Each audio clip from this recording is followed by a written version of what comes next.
Oke, pada kesempatan kali ini akan dibahas mengenai materi Revolusi Amerika dan juga Revolusi Perancis. Benua Amerika adalah benua yang ditemukan oleh Christopher Columbus. Mengapa benua ini disebut dengan benua Amerika? Itu dikarenakan sebagai penghormatan kepada navigator yang berada dengan Christopher Columbus, yaitu Amerigo Vespucci. Nah, setelah benua Amerika itu ditemukan oleh Christopher Columbus, banyak sekali orang-orang Eropa yang berdatangan ke benua Amerika, terutama untuk memenuhi kebutuhan hidupnya. Sehingga pada waktu itulah muncullah beberapa koloni-koloni yang dibentuk oleh orang-orang Inggris yang menjadi salah satu alasan yang nantinya timbul suatu revolusi, yaitu Revolusi Amerika. Nah, dari Revolusi Amerika itu kemudian berkembang ke wilayah lain. Salah satunya yaitu berkembang di wilayah Prancis yang memunculkan Revolusi Prancis. Oke, berikutnya adalah latar belakang timbulnya Revolusi Amerika. Untuk pembentukan koloni Inggris di Amerika itu terbentuk bukan dari kebijakan dari pemerintahan Inggris, tapi terbentuk melalui orang-orang yang melakukan pelarian dari Inggris dan membentuk suatu koloni di Amerika. Orang-orang tersebut yang melakukan pelarian berdasarkan alasannya itu karena memiliki tekanan ekonomi, politik, dan juga sosial. Sehingga pada waktu itu orang-orang Inggris itu berpindah ke Amerika untuk membentuk suatu koloni. Nah, dengan adanya koloni di Amerika, pemerintahan Inggris ini memanfaatkan situasi tersebut dengan menerapkan pajak yang memberatkan bagi para penduduk koloni di Amerika, sehingga timbullah banyak sekali protes dari penduduk koloni di Amerika pada waktu itu. Nah, dengan adanya koloni di Inggris juga itu menyebabkan suatu peristiwa. Ada dua peristiwa sebelum timbulnya suatu revolusi Amerika. Peristiwa pertama ada yang namanya Perang 70 tahun antara Perancis dan juga Inggris. Kemudian disusul dengan peristiwa Boston Tea Party. Peristiwa Perang 70 tahun antara Perancis dan juga Inggris ini diawali ketika Perancis juga memiliki minat melihat daya tarik yang sangat lumayan besar yang dimiliki dari potensi Amerika karena memiliki kekayaan alam yang cukup melimpah, membuat Perancis pada waktu itu juga menanamkan koloninya di daerah Amerika, berada di sebelah barat dari wilayah Amerika, ya, berada di State Lawrence, terutama di daerah-daerah New Orleans pada waktu itu, yang pada waktu itu membuat perkembangan koloni Inggris di Amerika itu terhambat dengan adanya Perancis, sehingga akhirnya menimbulkan suatu peperangan. Akhirnya perang tersebut disebut dengan Perang 70 tahun yang diawali dari tahun 1756 sampai 1763. Perang tersebut itu akhirnya dimenangkan oleh Inggris. Nah, setelah berhasil memenangkan perang melawan Perancis, pemerintah Inggris itu semakin angkuh kepada penduduk koloni di Amerika, terutama dengan beban pajak yang harus dibebankan kepada penduduk koloni. Sehingga pada waktu itu sampai timbul semboyan yang disebut dengan no taxation without representation. Artinya tidak ada pajak tanpa ada perwakilan koloni di parlemen Inggris. Sehingga pada waktu itu juga timbul peristiwa yang berikutnya, yaitu peristiwa Boston Tea Party pada tahun 1773. Peristiwa Boston Tea Party ini terjadi pada waktu itu diakibatkan karena pemerintahan Inggris itu menerapkan monopoli perdagangan teh yang sangat memberatkan bagi para pedagang dari penduduk koloni di Amerika, terutama bagi para pedagang dari teh. Sehingga pada waktu itu timbul suatu peristiwa Boston Tea Party yang intinya itu peristiwa itu dipelopori oleh Samuel Adams yang melakukan sabotase penyamaran dalam bentuk suku Indian dan kemudian membuang teh-teh yang ada di kapal-kapal Inggris yang mau dipasarkan, yang diwajibkan harus dibeli oleh orang-orang Amerika, yang pada waktu itu sangat membebani bagi para penduduk koloni di Amerika. Berikutnya ada tokoh-tokoh revolusi Amerika. Yang pertama ada Samuel Adams. Samuel Adams adalah orang yang melopori timbulnya peristiwa Boston Tea Party pada tahun 1773. Dan juga dia merupakan orang yang sangat menentang keras kebijakan pajak yang dibebankan kepada penduduk koloni di Amerika oleh pemerintahan Inggris. Dan juga orang yang membuat suatu semboyan yang judulnya itu No Taxation Without Representation. Jadi tidak akan ada pembayaran pajak kalau misalnya penduduk koloni yang ada di Amerika tidak dimasukkan dalam parlemen Inggris.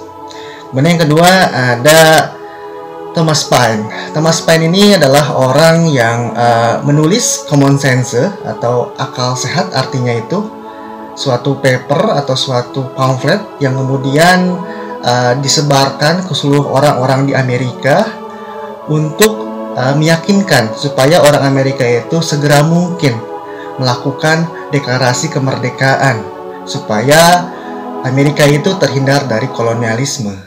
Kemudian tokoh yang ketiga ada Thomas Jefferson. Thomas Jefferson ini adalah orang yang menulis kalimat deklarasi kemerdekaan Amerika.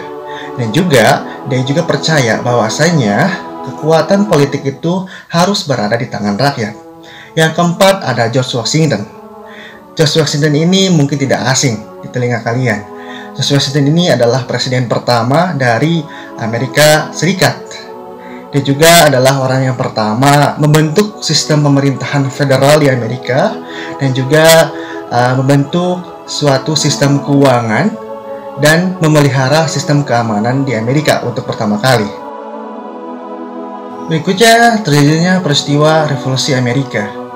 Sebelum timbulnya Revolusi Amerika dalam bentuk deklarasi independen, terlebih dahulu timbul suatu peperangan yang disebut Perang Kemerdekaan Amerika yang terjadi pada tahun 1775 sampai dengan 1783. Nah, perang ini terjadi di antara pemerintahan Inggris melawan 13 koloni Inggris di Amerika.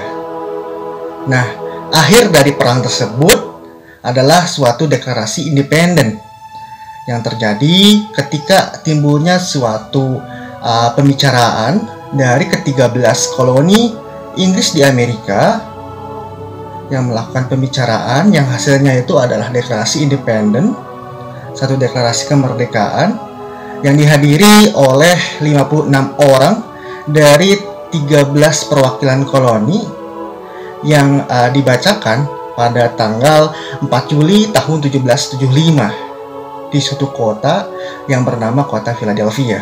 Berikutnya adalah pengaruh dari Revolusi Amerika. Ada 3 ya, secara intinya pengaruh dari Revolusi Amerika. Yang pertama, pengaruh dari Revolusi Amerika itu menjadi suatu inspirasi bagi wilayah lain untuk melakukan perlawanan terhadap penjajahan yang dilakukan oleh negara lain. Sebagai contohnya itu adalah dari wilayah Amerika Latin. Setelah terjadi Revolusi Amerika menjadi suatu inspirasi bagi mereka untuk melawan penjajahan dari bangsa Portugis dan juga bangsa Spanyol.